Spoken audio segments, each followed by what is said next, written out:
ಐಶ್ವರ್ಯ ಗೌಡ ವಿರುದ್ಧ ಬಹುಕೋಟಿ ವಂಚನೆಯ ಪ್ರಕರಣಕ್ಕೆ ಸಂಬಂಧಪಟ್ಟಂತೆ ಮಾಜಿ ಸಂಸದ ಡಿಕೆ ಸುರೇಶ್ಗೆ ಇಡಿ ಅಧಿಕಾರಿಗಳು ಶಾಕ್ ಅನ್ನ ನೀಡಿದ್ದಾರೆ. ಇಡಿ ಮುಂದೆ ವಿಚಾರಣೆಗೆ ಹಾಜರಾಗುವಂತೆ ಸಮನ್ಸ್ ನೀಡಲಾಗಿದೆ.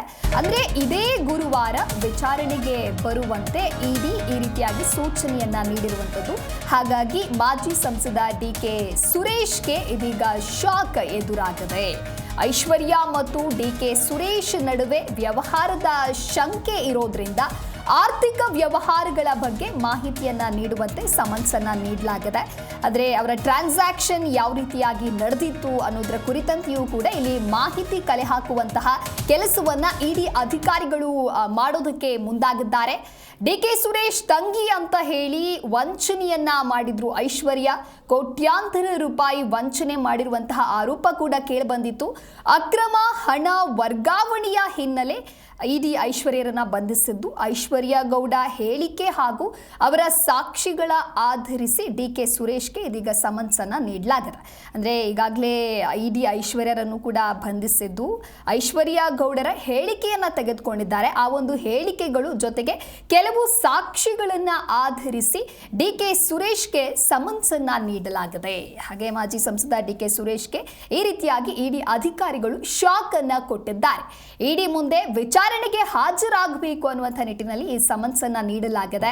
ಐಶ್ವರ್ಯ ಮತ್ತು ಡಿಕೆ ಸುರೇಶ್ ನಡುವೆ ವ್ಯವಹಾರದ ಶಂಕೆ ವ್ಯಕ್ತವಾಗಿರೋದ್ರಿಂದ ಅಂದ್ರೆ ಆರ್ಥಿಕ ವ್ಯವಹಾರಗಳ ಕುರಿತಂತೆ ಮಾಹಿತಿಯನ್ನ ಕಲೆ ಹಾಕಬೇಕು ಅನ್ನುವಂಥ ನಿಟ್ಟಿನಲ್ಲಿ ಇಡಿ ಅಧಿಕಾರಿಗಳು ಈ ರೀತಿಯಾದಂತಹ ನಿರ್ಧಾರವನ್ನ ಕೈಗೊಂಡಿದ್ದಾರೆ. ಇನ್ನು ಐಶ್ವರ್ಯ ಗೌಡ ವಿರುದ್ಧವಾಗಿ ಬಹುಕೋಟಿ ವಂಚನೆಯ ಪ್ರಕರಣ ಏನು ಕೇಳಿ ಬಂದಿತ್ತು, ಈ ಒಂದು ಹಗರಣಕ್ಕೆ ಸಂಬಂಧಪಟ್ಟಂತೆ ಇದೀಗ ಮಾಜಿ ಸಂಸದ ಡಿಕೆ ಸುರೇಶ್ಗೂ ಕೂಡ ಇಡಿ ಅಧಿಕಾರಿಗಳು ಶಾಕ್ ಅನ್ನ ಕೊಟ್ಟಿದ್ದಾರೆ.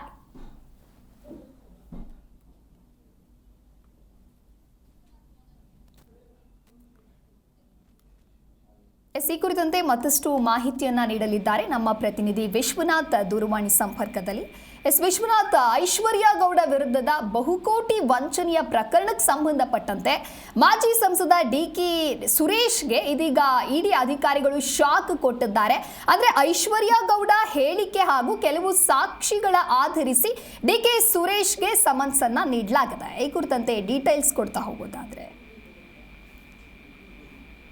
ದಿವ್ಯಾ, ಐನಾತಿ ಈ ಐಶ್ವರ್ಯ ಗೌಡ ಹೇಳಿದ್ದಾಳಲ್ಲ, ಈಕೆಯ ವಿರುದ್ಧವಾಗಿ ಸಾಲು ಪ್ರಕರಣಗಳು, ಅದರಲ್ಲೂ ಕೂಡ ವಂಚನೆ ಪ್ರಕರಣ ಆಗಿರ್ಬೋದು, ವರಾಹಿ ಗೋಲ್ಡ್ನಲ್ಲಿ ಚಿನ್ನಾಭರಣವನ್ನ ತೆಗೆದುಕೊಂಡು ವಂಚನೆ ಮಾಡಿದಂತಹ ಪ್ರಕರಣ ಮತ್ತು ಇನ್ನುಳಿದಂತೆ ಅನೇಕ FIR ಗಳು ಕೂಡ ಈಕೆಯ ಮೇಲೆ ದಾಖಲಾಗಿದ್ವು. ಅದಾದ್ಮೇಲೆ ಆಕೆ ಅರೆಸ್ಟ್ ಕೂಡ ಆಗ್ತಾಳೆ.